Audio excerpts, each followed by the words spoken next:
Robso 2011. Nikdy v životě jsem nenahrál žádnou písničku. Nevytvořil žádnej track. Ale ty si mě k tomu donutila. Protože 18 měsíců vztahu pro mě znamenalo hodně. A v tomhle tracku ti to dokážu.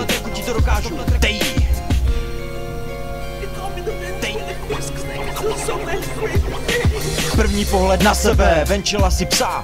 Byl jsem dechem bez sebe, byla si tak nádherná. První rande přišlo hned, začal jsem mi tvořit svět do budoucna, ale nejde vidět hned.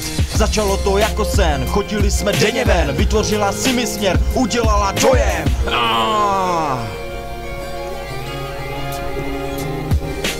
Po půl roce přišla krize, zničila si naše vize. Udělala chybu, kterou jen tak přejít nelze. Zranila si moje srdce, tohle te jí bolí přece. Zklamala si důvěru, ale já ti prominul. Potom přišlo stěhování, bylo to hned ke mně. A já začal věřit, že děláme to správně. Prožili jsme Vánoce, ty dostala si na mobil SMS-ku od otce.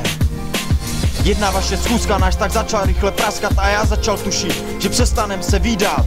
Mohla si to zastavit, ale byla si jak dynamit. Tohle už jsem nedokázal. Potom vlastně pochopit.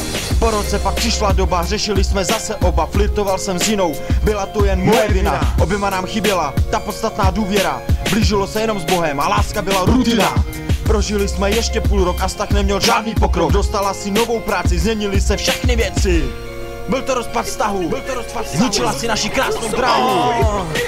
Tak rád bych to vrátil zpět, roztočil za koloběh. Věřím ale v jiný život, už mi není 5. Bylo s tebou krásně, to ti říkám teďka jasně. Litoval jsem rozchodu, ale smutek mě už pominul.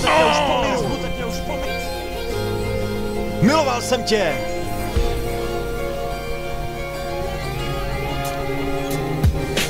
Upozorňuji všechny milence Čech a Moravy, aby se vyvarovali každodenní konzumace lásky.